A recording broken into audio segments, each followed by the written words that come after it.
मैं अपनी उम्र के उस पड़ाव में थी जब कोई भी लड़की किसी लड़के के प्यार में अपनी सुध-बुध खो बैठती है। यानी कि मेरी उम्र उस वक़्त 17 से 18 साल थी।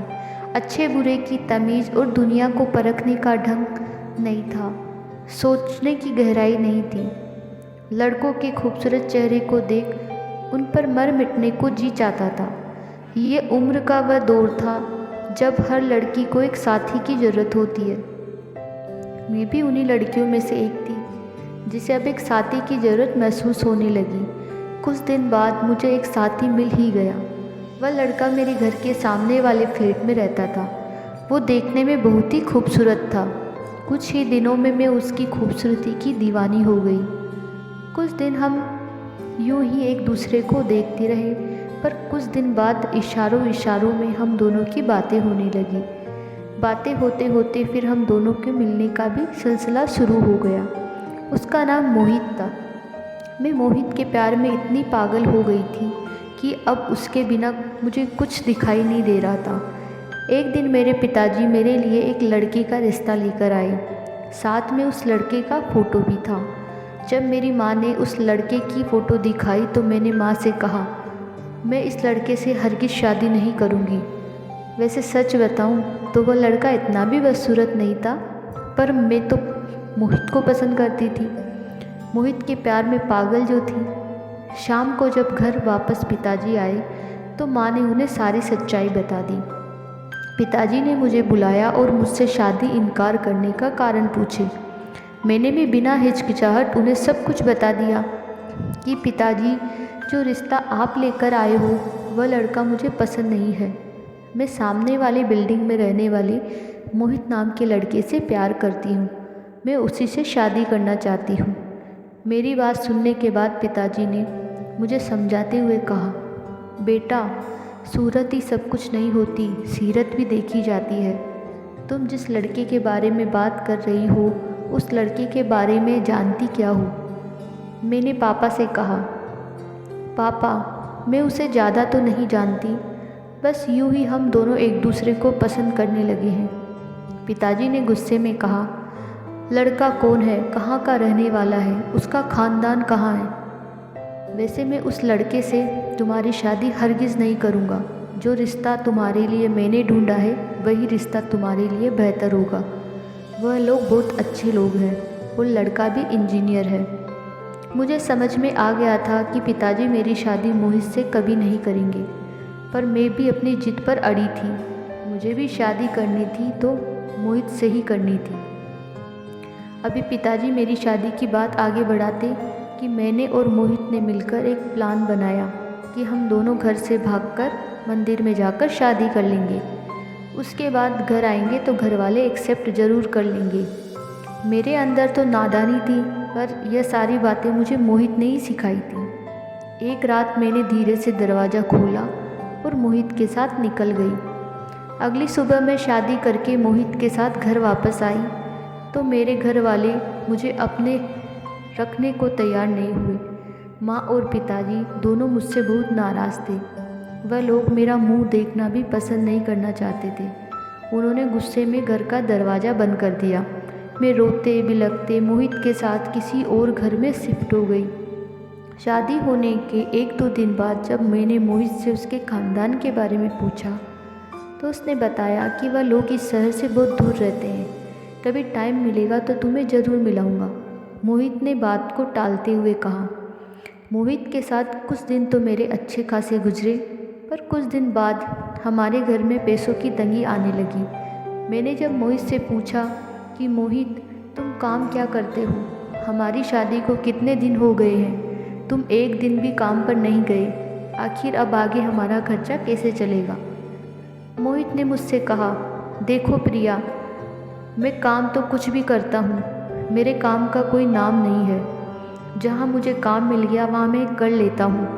और बुरा मत मानना, मुझे लगा था कि तुम अपने माँ बाप की इकलौती बेटी हो। जब तुमसे शादी हो जाएगी तो तुम्हारे बाप की प्रॉपर्टी तो हमें ही मिलने वाली थी। तुम्हारे जैसे अमीर बाप की बेटी के पति को काम करने की क्या ज़रूरत? पर तुम्हारे पापा ने तो हमें घर से ही निकाल दिया। मोहित के मुंह से ऐसी निकम्मी वाली बातें सुनकर तो मेरा दिमाग चकरा गया। पहली बार मैंने अपनी ज़िंदगी में इतना बड़ा धोखा खाया था। ऐसा धोखा कि मेरी पूरी ज़िंदगी ही खराब हो गई थी। आज मुझे अपने पापा की कही हुई एक एक बात याद आने लगी।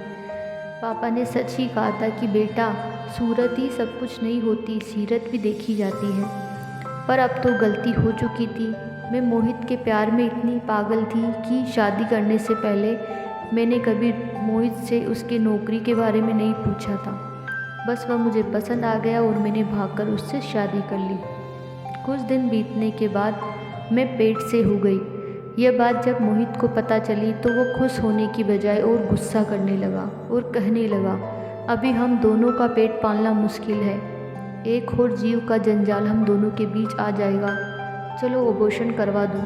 मैंने रोते हुए मोहित से कहा, मोहित, मैंने तुमसे प्यार किया है और तुम हो कि उस प्यार का यह सिला दे रहे हो। चाहे कुछ भी हो जाए, मैं अपने बच्चे का अबॉर्शन नहीं करवा सकती। मोहित ने गुस्से में कहा, ठीक है, मत करवाओ। दोपहर का वक्त था। यही कहकर मोहित घर से कहीं दूर चला गया और कभी भी वापस लौटकर नहीं आया। मैंने कुछ दिनों तक मोहित का इंतज़ार किया, पर घर में पैसों की तंगी होने की वजह से मैं कब तक इंतज़ार करती। मुझे समझ आ गया था कि मोहित ने मुझसे कभी प्यार किया ही नहीं, बल्कि उसने मुझे इस्तेमाल किया, मेरी नासमझी का फ़ायदा उठाया। उसने मेरी प्रॉपर्टी की वजह से मुझसे शादी की और जब पापा ने हम दोनों को घर में रखने से मना कर दिया तो वह मुझे छोड़कर चला गया। मैं बहुत बेबस और लाचार हो गई थी। मुझे ना चाहते हुए भी दोबारा अपने माँ बाप के घर जाना पड़ा। जब मैं अपने घर गई तो देखा सामने के दरवाजे पर माँ बैठी थी। उनका चेहरा उदास था और वह न सिंदूर लगाई थी और ना ही बिंदी। माँ का चेहरा देख मुझे कुछ अनहोनी होने का एहसास हुआ। माँ मुझे देखकर रोने लगी और कहा, बेटा, जब तुम यहाँ से चली गई तो अगल बगल के लोगों ने हमें ताने देने शुरू कर दिए कि एक ही बेटी थी, उसे भी ना संभाल सके और वह भी इज्जत खराब करके भाग गई। तेरे पापा ये बर्दाश्त नहीं कर पाए और उन्हें हार्ट अटैक आ गया और वह हमें छोड़कर चल बसे। अपने पापा की मौत की खबर सुनकर मैं अपनी माँ को पकड़कर रोने लगी और रो रो कर कहने लगी, माँ, मुझे माफ़ कर दो, यह सब मेरी वजह से हुआ है। मैंने बहुत बड़ी गलती की। आज अगर पापा की बात मान ली होती तो मुझे ये दिन नहीं देखना पड़ता। मोहित मुझे छोड़कर कहीं चला गया है। मैंने माँ को सारी सच्चाई बता दी और माँ को पकड़कर खूब रोई। माँ तो माँ होती है, वह अपनी औलाद को कहाँ छोड़े। शायद आज पापा भी होते तो वो भी मुझे अपना लेते, क्योंकि वो भी मुझसे बहुत प्यार करते थे और उनका प्यार ही था कि वह मेरी शादी एक अच्छे इंसान से करवाना चाहते थे। पर मैंने ही नादानी में आकर गलत कदम उठा लिया। कुछ दिन बाद मैंने एक लड़के को जन्म दिया।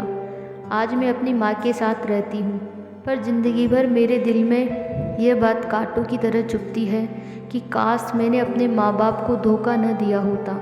आज मेरे पापा भी जिंदा होते, मेरी ज़िंदगी भी यूँ बर्बाद ना होती। प्यार करना कोई बुरी बात नहीं है, पर प्यार की परिभाषा बहुत कम लोगों को पता होती है। आज के ज़माने में प्यार कम, धोखा ज़्यादा है।